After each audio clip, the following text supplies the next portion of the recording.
할렐루야. 오늘 함께 묵상할 말씀은 요한복음 3장 22절부터 30절까지 말씀입니다. 우리 다 같이 함께 말씀을 보시겠습니다. 그 후에 예수께서 제자들과 유대 땅으로 가서 거기 함께 유하시며 세례를 베푸시더라. 요한도 살렘 가까운 에논에서 세례를 베푸니 거기 물이 많음이라. 그러므로 사람들이 와서 세례를 받더라. 요한이 아직 옥에 갇히지 아니하였더라. 이에 요한의 제자 중에서 한 유대인과 더불어 정결 예식에 대하여 변론이 되었더니 그들이 요한에게 가서 이르되 랍비여, 선생님과 함께 요단강 저편에 있던 이 곧 선생님이 증언하시던 이가 세례를 베풀매 사람이 다 그에게로 가더이다. 요한이 대답하여 이르되 만일 하늘에서 주신 바 아니면 사람이 아무것도 받을 수 없느니라. 내가 말한 바 나는 그리스도가 아니요 그의 앞에 보내심을 받은 자라고 한 것을 증언할 자는 너희니라.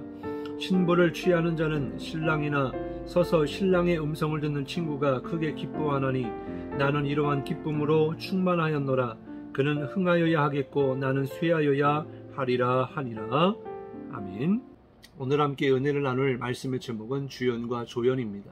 오늘 말씀을 통해 은혜가 있기를 주님의 이름으로 축복합니다. 드라마나 영화를 보면요, 주인공이 있죠. 그리고 이 주인공을 돋보이게 하는 그런 조연들의 연기가 있습니다. 조연들의 역할이 참 중요해요. 어떻게 하느냐에 따라서 주인공이 더욱 돋보여지고, 그리고 그 주인공으로 인하여서 드라마나 영화가 흥행을 하게 되는 것을 보게 됩니다.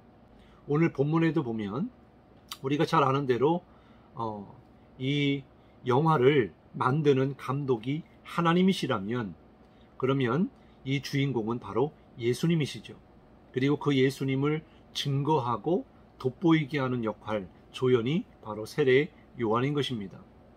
그러면 하나님은 이 영화를 통해서 우리에게 원하시는 것이 무엇이었을까요? 그것은 바로 예수 그리스도를 통한 구원의 역사, 구원을 이루시는 그런 목표를 가지고, 목적을 가지고 영화를 제작하고 계시는 것입니다. 그래서 세례 요한은 자기의 삶을 통하여 오실 일을 위하여 예비된 사람으로서 그 사명을 따라 사는 것이 바로 세례 요한의 사명이다 라고 하는 것을 분명히 알고 그렇게 살았던 사람입니다. 그렇습니다. 우리는요, 바로 예수님을 드러내는 조연과 같은 사람들이에요. 그런데 내가 가진 것이 많고 또 나를 자랑하기 위해서 나를 돋보이면, 그러면 하나님이 그것을 기뻐하시지 않습니다. 우리의 삶을 통해서 원하시는 것은 예수님을 돋보이게 하는 거예요. 예를 들어 백화점에 가보면 이렇게 아름답고 멋있는 그런 물건들이 진열되어 있잖아요. 그래서 그것을 돋보이게 하기 위해서 조명을 설치합니다. 그 조명이 그 가방이나 구두를 이렇게 비추어서 아주 멋지게 보여주고, 그래서 사람들로 하여금 이것을 사게 하는 그런 역할을 하는 거죠. 그래서 어떻게 보면 가방도 중요하지만 이 불빛도 중요합니다. 그러나 어디까지나 이 불빛은 자기가 빛을 발하기 때문에 자기가 더 드러나야 한다, 이렇게 해서는 안 되고, 그 물건, 진열되어 있는 그 주인공, 그것을 비추는 것이 바로 이 조명의 역할인 것이죠. 사랑하는 성도, 오늘 말씀을 통해서 저와 여러분을 통해 예수님이 높아지고 또 증거되고 또 전해질 수 있기를 주님의 이름으로 축복합니다. 세례 요한이 22절과 23절에 보면 에논 땅에서 세례를 베풀고 있을 때 예수님과 제자들 역시 유대 땅에서 세례를 베풀었다라고 말씀하고 있습니다. 그러던 중에 요한의 제자들과 유대인 사이에서 이 정결 예식에 관한 논쟁이 붙었어요. 그리고 그들은 세례 요한에 가서 이렇게 불평을 했습니다. 26절에 보면요, 랍비여, 선생님과 함께 요단강 저편에 있던 이 곧 선생님이 증언하시던 이가 세례를 베풀매 사람이 다 그에게로 가더이다. 이 말 가운데에서 사람이 다 그에게로 가더이다 라는 말은요, 마치 세례 요한과 예수님 사이에 경쟁을 부추기는 듯한 그런 모습을 보여줍니다. 그런데 세례 요한은 제자들에게 이렇게 말했어요. 요한이 대답하여 이르되 만일 하늘에서 주신 바 아니면 사람이 아무것도 받을 수 없느니라. 내가 말한 바 나는 그리스도가 아니요 그의 앞에 보내심을 받은 자라고 한 것을 증언할 자는 너희니라. 하늘에서 주신 바 아니면 사람이 아무것도 받을 수 없다라고 하는 이 말씀은 세례 요한 자신의 사역은 이제 끝나가고 예수님이 그 사역의 중심이 되기 때문에 당연히 그러해야 한다라고 고백하고 있는 거예요. 그리고 뿐만 아니라 세례 요한은 제자들에게 예수님이 그리스도이시다라고 하는 것을 사람들에게 증언하라고 부탁하고 있습니다. 그런데 이 대화의 중간 24절에 보면 요한이 아직 옥에 갇히지 아니하였다라는 말씀이 등장해요. 이것은 무슨 말씀입니까? 갈릴리의 분봉왕이며 헤롯 왕의 아들인 헤롯 안티파스가 그의 동생 빌립의 아내를 헤로디아를 빼앗아서 자기의 아내로 삼았어요. 이를 본 세례 요한이 비판하며 책망을 했습니다. 그러자 헤롯은요 그를 붙잡아 가지고 감옥에 가둬요. 그러나 하나님이 두려워서 그 세례 요한을 죽일 용기는 없었습니다. 헤롯의 생일에 헤로디아의 딸이 아름답게 몸짓으로 춤을 추는데 헤롯이 마음으로 감동해서 그녀에게 소원을 들어줄 테니 말해봐라 라고 이야기를 하죠. 그러자 헤로디아는 딸에게 이렇게 지시를 합니다. 세례 요한의 머리를 달라고 해라. 헤롯은 고민 중에 어쩔 수 없이 이 요한의 목을 베어서 그의 머리를 쟁반에 이렇게 받쳐가지고 딸에게 주게 됩니다. 이것이 세례 요한의 죽음이었어요.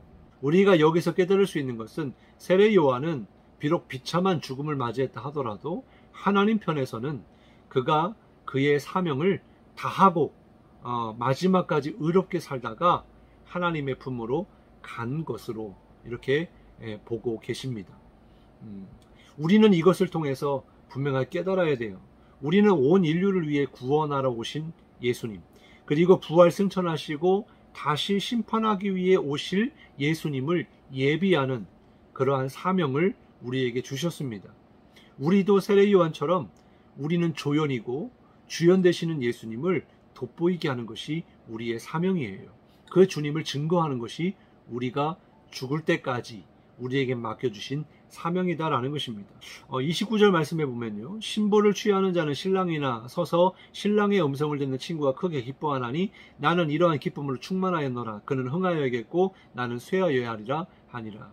세례 요한은 당시 유대의 결혼 풍습을 예로 들어서 예수님을 신랑으로, 자신을 신랑의 친구로 이렇게 비유하고 있습니다. 유대의 결혼 풍습에서요, 신랑의 친구는 신부를 신랑이 있는 신방으로 인도하는 사람, 밖에서 또 그 방을 지켜주는 그런 역할을 이 친구들이 했습니다. 신랑 친구는 신랑의 기뻐하는 음성을 들으면서 함께 기뻐하는 거예요. 그리고 세례 요한은 자신은 어디까지나 조연이기 때문에 이제 자신은 물러가는 것이다 라고 하는 것입니다. 그래서 그는 흥하여야 하겠고 나는 쇠하여야 하리라. 참 아름답지 않습니까? 자신의 사명이 무엇인지를 알았던 사람, 그리고 그 사명을 다하고 묵묵히 그 자리를 떠나는 멋있는 사람, 그러한 사명자를 주님은 지금도 찾고 계시고 기뻐하신다라고 하는 것입니다. 바로 이러한 주님을 기쁘시게 하는 것, 그리고 충성된 자를 찾고 계시는데 하나님께서 주신 사명을 충성되이 감당하다가 주님 앞에 설 수 있는 우리 모두가 되어지기를 주님의 이름으로 축복합니다. 그리고 31절부터 33절에 보면요, 세례 요한은 예수님이 어떤 분이신가를 분명하게 말씀해주고 있는데 예수님은 위로부터 오신 이가 되시고 또 세례 요한은 자신은 땅에 속한 사람이다 라고 표현하고 있어요. 또한 예수님이 세상을 향하여 증언을 하되 증언을 받는 자가 없도다 라고 말씀하고 있는데 이것은 세례 요한의 탄식인데 세상이 얼마나 하나님을 거부하는지 그 완악함을 적나라하게 보여주고 있는 표현인 것입니다. 사랑하는 성도 여러분, 우리는 세례 요한의 삶을 통해서 정말 주님을 온전하게 높이고 비록 자신의 삶이 정말 비참하게 죽음을 맞이한다 할지라도 끝까지 의롭게 주님의 뜻을 따라 조연으로서의 역할을 잘 감당하고 주님께로 나아간 것처럼 우리가 할 일은 먼저 그 예수님이 누구이신지를 분명히 아는 것이고, 그 주님을 내가 먼저 믿고 구원에 이르고 또 영생을 누려야 하는 것이고, 그리고 믿지 않는 영혼들에게 정말 아무리 사람들이 나를 칭찬해주고 높여주고 나를 자랑한다 할지라도 이 모든 것을 이렇게 하신 분은 하나님이시다. 영광을 받으실 만한 분은 하나님이시다. 오직 우리를 구원하실 분은 예수님이시다. 그분을 증거할 수 있는 우리의 삶이 될 수 있기를 주님의 이름으로 축복합니다. 기도하겠습니다. 하나님 감사합니다. 오늘 주연이 우리의 인생 가운데 내가 주연이 아니고 주님이 주연이십니다. 주인공이십니다. 그런데 많은 사람들이 또 교회를 다닌다고 하는 사람들 가운데 마치 내 인생 내 것인 양 내가 주인공인 것처럼 나만을 생각하고 내 욕심을 추구하며 세상의 욕망을 따라 정말 옛사람의 모습 그대로 정말 나를 높이고 나를 자랑하고 교만한 그런 삶을 살아가고 있는 사람들이 얼마나 많은지 모릅니다. 하나님, 나에게 삶이 주어진 것은 바로 나를 통하여 이루실 하나님의 계획이 있기 때문이고 또 우리에게 사명을 주신 것이기 때문에 그 사명을 감당해야 될 텐데, 바로 세례 요한처럼 우리의 삶을 통하여 주님을 높이고 주님을 증거하고 정말 내 안에 계신 주님을 증명해낼 수 있는 그런 삶을 살아갈 때 주님께서 기뻐하시고, 그리고 나를 통해 나타나는 그 주님을 보고 믿는 이들을 통하여 하나님의 나라가 확장되는 줄 믿습니다. 오늘도 우리를 통하여 일하시고 역사하시는 주님을 기대하오니 하나님 우리를 축복의 통로로 사용하시고 주님이 우리를 통해 나타나는 그런 복된 삶이 되게 하여 주옵소서. 감사드리며 예수님의 이름으로 간절히 기도드리옵나이다.